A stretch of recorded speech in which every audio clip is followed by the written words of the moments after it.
Glory to Jesus Christ. Christ is risen. He is Amen. risen indeed. Prison indeed, my friend. We just we're in a point. So this is June 13. For the Latins, this is the great feast of Saint Anthony of Padua. It's Hmm. also the second Marian apparition, and we're gonna continue our series about the Russian elements of Fatima. I was just talking with reader Maxime about the fact that the Byzantine ritual, of which the Russians follow, the leave taking of Pascha happens on the Wednesday before Ascension, so the Christ is risen ends, liturgically speaking at least. And whereas the Latins do Christ is risen all the way to the end of the Pentecost octave. So that's why I said glory to Jesus Christ. But that's the normal greeting. Well, there must be something the Latins do more than the Byzantine. See that? Well, that's just funny that because the Byzantine rite is famous for Christ is risen, Christ is risen, Christ is risen. Exactly. But we Yeah. actually got you with a little bit more Christ is risen. Yeah, we Only ran because of out the of Regina it. Caeli. So, yes, because you are the marathon type and we are the splinter type in this regard. Well, so we got. I'm really excited because today is the Russian consecration of Russia. This is such an amazing, fascinating history that is lost that we're trying to promote with our book that hopefully will come out. I bet probably 2 years from now, because my book on Eastern Orthodoxy is coming out next year, and the manuscript has been done for a couple months now. So we're probably going to get this manuscript done next year, is my guess, but we'll probably get finished it next year, and then it'll come out in maybe 2 years. But these are so we're just presenting some of the basic research that we've done, and how amazing it is, how many signs that God has provided in this miracle of Fatima. And one of the signs is today, June 13, the feast of St. Anthony, which was the patron of St. Anthony. In the English world, we think of St. Anthony of Padua in Italy, but he's actually originally from Portugal. And this was a big feast day for Sister Lucia. That was her patronal feast of her parish, St. Mhm. Anthony. And but this coincides with an amazing, fascinating sign, which is the fact that we talked about last time that Lenin and Fyodorov were both converging on St. Petersburg in April of 1917, and how that right there was already just an amazing miracle of providence that this is even happening. And they both had their own peace plans Oh, to bring yes, peace. everybody wanted peace those days, just like today. But as usual, one plan of peace is from God, and the other is from the devil. Yes. And so we have these two peace plans being presented to Russia, but then we have a peace plan from heaven about peace plan for the whole world involving Russia in particular. And we talked about how this it's really miraculous that the Russian Catholic Church of the Byzantine Rite was even coming together because the Tsar had abdicated earlier that year. There was the first Russian Revolution, and then there was a general freedom of religion. The fact that the Russian Catholics of the Byzantine Rite were even existing at that time was itself miraculous, because centuries and centuries the Tsar would never allow such a thing because of all of this dynamic in Russia. And then Pascha was celebrated publicly by the Russian Catholics, led by Blessed Fyodorov. All of this coinciding with Fatima happening. It already began the year before. We talked about the angel and how he brings Russian elements. And And then, go ahead. yes, okay. And we already talked about this during our previous podcast that while all this scene, all this these miraculous actions were taking place in Petrograd, now St. Petersburg, Russia, we now can see that they went according to Our Lady's plan, because they were very connected with the conversion of Russia that we will talk about the next podcast when we come to July, the 13th of July.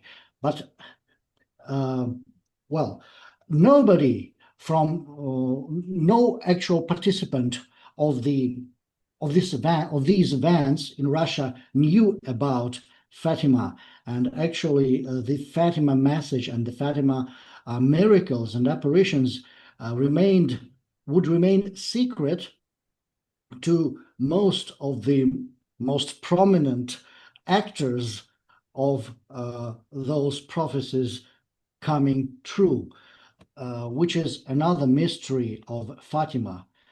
Still, up to these days, the apparitions of Fatima are not very well known to the Russian people. Neither the Orthodox nor the Catholics would like to speak about it very loudly uh, in this land. And this is another mysterious point. But what we're going to discuss today is, well, a little bit surprising. I think that it is really unique in our analysis, and thank you for pointing that out, that most of the scholars of today, mostly from the Latin, from the Western world, would quarrel about the actual act, the true act of consecration of Russia, whether it was Pius XII who did it, who consecrated Russia, or it was Saint John Paul II, or maybe even the late Pope Francis, Yes. who, yes, who checked all the points and did it right.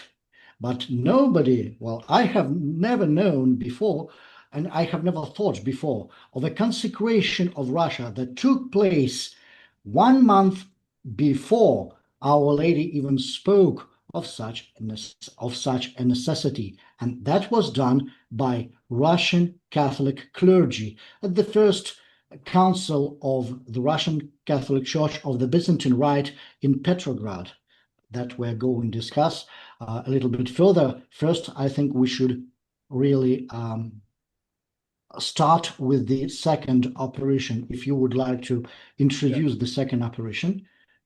Yeah, I was just looking up what Walsh book says about St. Anthony's Day, that it was actually a holy, like a holy day of obligation in Portugal. So they were having a party on Wow. that day in Portugal. But on that same day, historically, Russia was being consecrated to the Immaculate Heart, to the Theotokos in Russia by the Russian Catholics on the same day, June 13, 1917.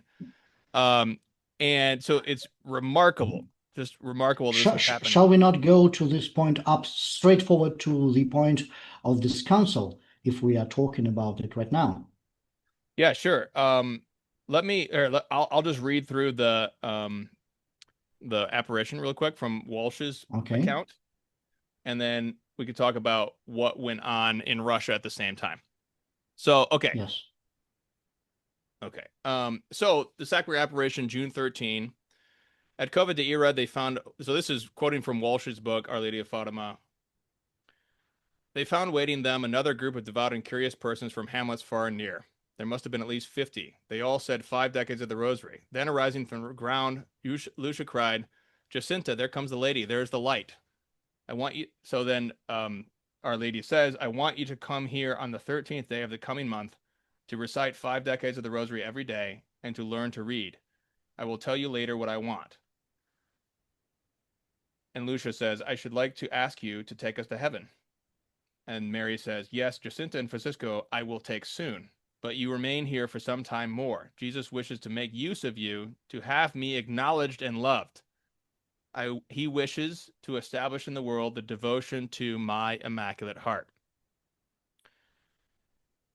I stay here. Lucia was in dismay. Alone?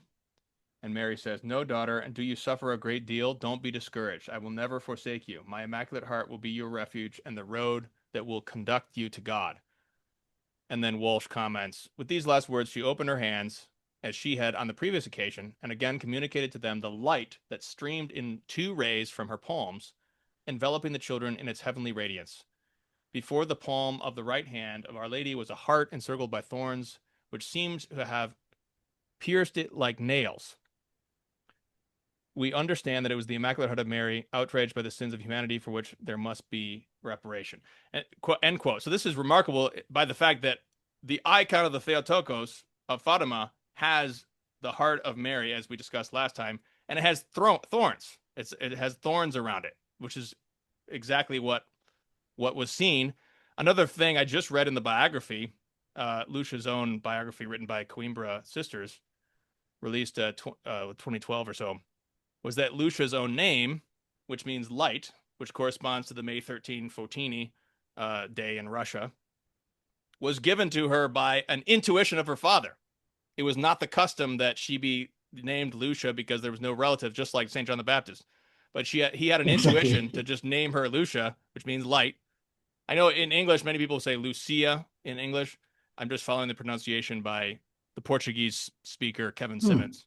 He says Lucia, so I'm saying Lucia. So, Lucia in Russian. What is it? There is a familiar name, Lucia. From Lucia, there comes Lucia. It's how close friends with such a name would call each other. Lucia. Okay. Lucia. Yeah. Okay. Yeah. So it's just really fascinating that there is this common theme of light, which goes even back to the angel Fotini Day, May 13, more light. I was just looking at the source that I just mentioned. This is the biography of Sister Lucia, written by her Coimbra sisters after her death, and this was published. The second edition is from 2020, so it's pretty recent. So we have I have my daughter is coming in as a guest commentator. You want to come up here and say hello? Yes, my darling. Such a shy lady. Okay. Well, so Peanut, let me just say this, okay, and I'll take care of that. All right. So what we have in the second apparition, we have the revelation of the Immaculate Heart. We have the revelation of the design, the intention to establish in the world devotion to the Immaculate Heart of Mary. And this has been taken up by the Latins, of course. All of these, there's already a strong tradition of the Sacred Heart of Jesus for centuries, which the Ukrainian Greek Catholics, they did adopt for centuries. So it's become like traditional. I know I'm not going to comment on that, but it's never really, as we discussed last time, the Sacred Heart devotion in particular, or even the depiction of the heart has no existence in Russian. 18th century at least. Yes, but there's no. Well, we talked about the heart depiction in the icon itself. Yeah, the icon is the peculiar Russian way, a recent peculiar Russian way to depict this Catholic teaching and belief, and it is really unique. When we see the apparition, if I can go to the second apparition and its significance to the whole Russian Catholic context, before we go to the event of the consecration, which is like